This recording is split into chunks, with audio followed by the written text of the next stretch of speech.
আসসালামু আলাইকুম। শুভ দুপুর বন্ধুরা। কচি আম পাতা অনেকগুলো সংগ্রহ করলাম ছাদ বাগান থেকে। এটাকে সিদ্ধ করে তারপরে ভর্তা করব। সেটার রেসিপি অবশ্য আগে দিয়েছি, কচি আম পাতার ভর্তা। আর আজকে দেখাচ্ছি এই যে অ্যালুমিনিয়ামের পাতিল দেখতে পাচ্ছেন বা হাঁড়ি, এই হাঁড়িটাকে আমি পলিথিন দিয়েছি। পলিথিনটা কেন দিয়েছি, দুদিন ধরে আমি ছাদ বাগানের ডালপালা যেগুলো গাছ কেটে রেখে জমিয়েছিলাম সেগুলোর থেকে লাকড়ি হয়েছে অনেক বেশি গাছ। এতগুলো তো জমিয়ে সার বানানো উপায় নেই, ছাই বানিয়ে সার করব, ছাই গাছে দিব, পোকা দমনের জন্য ব্যবহার করব। তো এই জন্য আমি ছাদেই একটু সিদ্ধ জাতীয় রান্না করার ব্যবস্থা করেছি। যেহেতু লাকড়িতে রান্না করলে পাতিলের নিচে কালি হয়, সেই কালি যেন না হয় এই ব্যবস্থাটা করার জন্য এই পদ্ধতিটা অবলম্বন করতে পারেন। এই পদ্ধতিটা হচ্ছে অ্যালুমিনিয়ামের পাতিল বা প্রেসার কুকার, সেগুলার নিচে তেল মাখিয়ে নেবেন। তেল মাখিয়ে নেয়ার পরে সেই পাতিলটার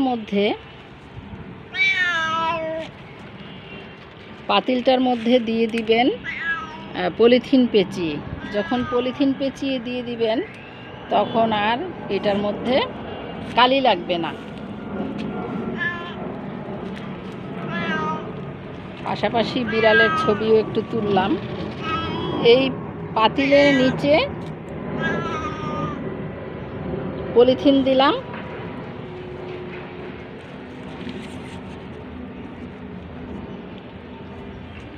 এখন চলুন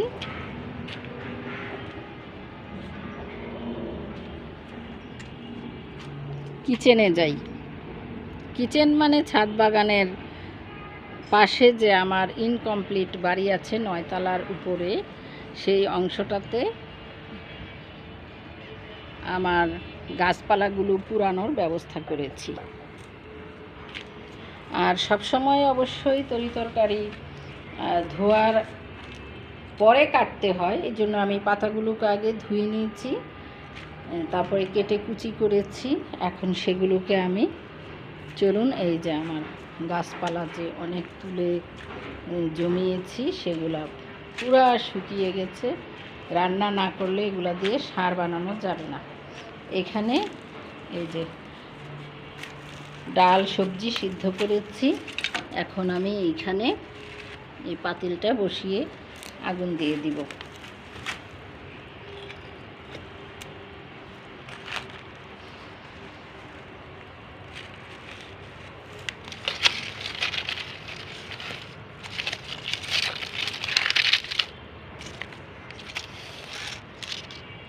ছাই চাপা আগুন, ধোঁয়া উঠতে শুরু করেছে।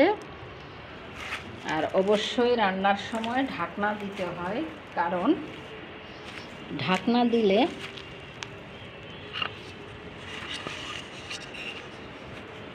রান্নার পুষ্টিমান বজায় থাকে। এটাতে দেইনি পলিথিন আগের থেকেই, পরে আর দিলাম না, এইটাতে দিয়েছি। এটাতে এখন রান্না করব, তারপরে দেখবেন যে এটাতে কালি লাগছে না, পলিথিনটা আস্তে উঠে আসবে। এই তেল হচ্ছে, আমি সয়াবিন তেল দিই, আবার সরিষার তেলও দিই, তো মানে রান্নার তেলটাই দিই।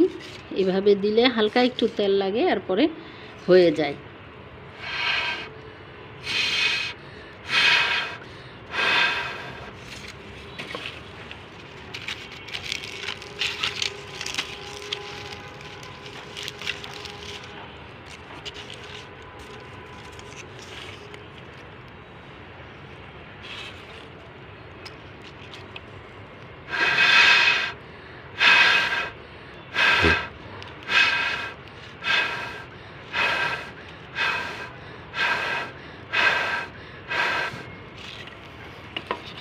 চলে গেল আগুন।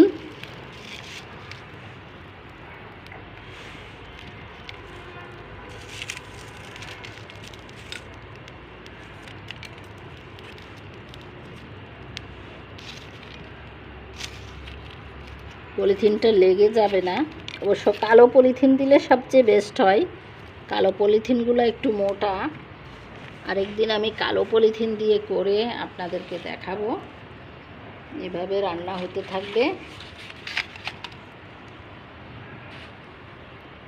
তো বন্ধুরা, যারা আমার মতো শখ করে ছাদ বাগানে বা আপনারা লাকড়ির চুলায় প্রয়োজনেও করতে পারেন, প্রয়োজনে রান্না করেন, যারা গ্রামাঞ্চলে লাকড়ি দিয়ে রান্না করেন, খড়িতে রান্না করেন, তারা এই ব্যবস্থাটা করতে পারেন। আবার যাদের মাটি আছে, গ্রামাঞ্চলে মাটি মাখিয়ে নেয় পাতিলের নিচে, এভাবেও করা যায়।